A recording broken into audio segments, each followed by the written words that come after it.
2011 Lexus LS 460 with a V8. Complaint, no heat.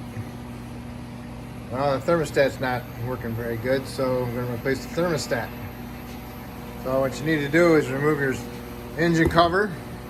You pick up on the back first, then you can slide the front out. Okay. It's got those little studs that goes in the little grommets. Make sure you lube them up before you go back together, and the front tail them with these two clips. Usually I just like to pick up the back and slide it forward. After you get the engine cover off, then you want to remove this piece. Held on by these little plastic clips. Get your door panel tool and separate them and pull them up. There's four of them. 1, 2, 3, 4. And be careful not to crack it. Okay. Get that one off. Remove the passenger side one. It's held on by the clips also. 1, 2, 3, 4. Okay. Then you just pick it up, slide it out of there, and set it off to the side. Next, you want to remove this piece, air induction tube, held on by two 10mm bolts. 1, 2. So now it picks up. So then you gotta come over here to the side, pry off these little tabs off to the side. There's one on the top, one on the bottom, and you can pull it off. Do the same thing to this side. You got two of them, one here and one there. Pull it off. They got little clips that they clip into. Thermostat is down here in the lower hose. It's got a band clamp. So get a big pair of pliers or a band clamp tool. Squeeze the clamp together, push the clamp down. And then you want to do is get a screwdriver and push it between the hose and the housing. And the coolant will start coming out. It will drain down onto the pan, lower under panel. And you'll put your drain pan underneath that area where it drains into. And just leave your screwdriver in there so the fluid keeps coming out. And then remove your radiator cap. And grab it, eventually push it all out. And then once it's done dripping, then you can remove the lower hose off the housing. Twist it, wiggle it, pry it off. Okay? This is what I mean with the screwdriver. Pry it underneath the hose and between the housing, and the fluid will work its way out. Okay? And when it's done dripping, then you can take the hose off. You can also just work it around with the screwdriver to make sure it broke its contact. Because sometimes the rubber hoses stick to the plastic. Alright, so now you can just grab hold of the hose and wiggle it and pull it down. Now the thermostat's got 3 studs with 3 nuts. So you need to remove those nuts off the housing. You see there's one there, and there's one there, and there's one on the other side of that. Tricky to get to, but you can get to it from behind it. You'll be able to get it. And it looks like this. Okay. There's the 1/4" tools they use to take it apart.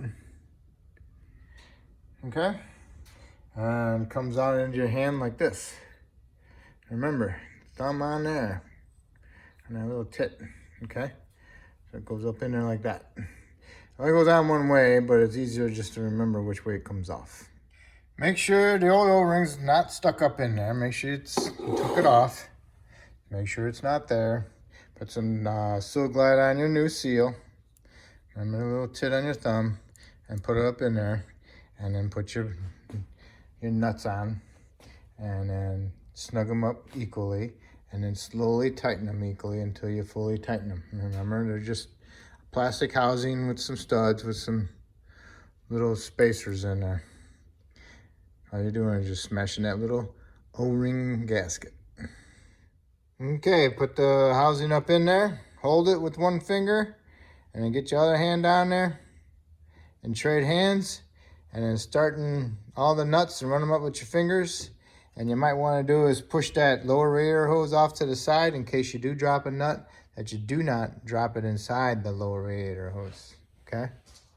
So once we got it on there, got them all equally finger tightened. So now I'm going to tighten them up with my ratchet equally, and then I'm going to snug them up and fully tighten them. All right, when you got the hose pushed up on here, make sure you put the clamp just past the little hump. Should be like right here. So it's kind of like pinching up against the side of this piece. The little hump is, okay? So you can put your clamp, should be right there. All right. Now that you got that all on there, now you can put some coolant in it. Okay, fill it up with coolant. Start it up, let it run. Let it get warmed up. Make sure that upper and lower radiator hoses are heated up. You know, one should be a little warmer than the other. And double check your fluid level. Take your funnel off, put your cap on, drive it, double check your fluid level, and make sure that it's at the proper height down here. And if it's too much in it, take a turkey baster and suck some out, or a little sucker that you might have, and put your cap on it and top it off. And then put your panels back on underneath your hood, and then you're all set. All right, so if you still have no heat and your coolant's full, you need to take off your heater hose in the back, because there ain't no coolant in it. You got an air pocket. Put your funnel on there, fill it up.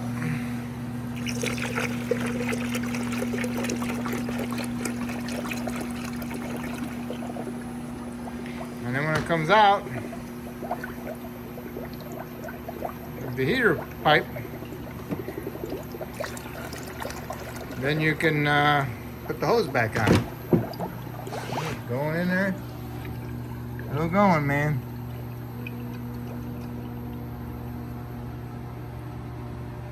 Waiting for it. I need more coolant. I need the coolant to be higher than that hose. All right, you see the coolant coming out? Now's the time to put it on there. Put your clamp back on. Start it up and let it run longer. Get the hose back on. That full. Let it run for a while. Make sure you got heat. Rev it up a little bit. Make sure both them hoses are hot. You might have to belch it and bleed it again. Other than that, hopefully that's it. Okay, both them heater hoses are hot. The coolant is as high as it's gonna go, or low as it's gonna go. I have good heat. I held the RPMs at 2,500 RPM for a little bit. Make sure I circulate the system as best as possible. I have heat. So now all I need to do is take my funnel off, suck some fluid out so it's not so high, and then put my cap back on. And then I'll be done. Alright.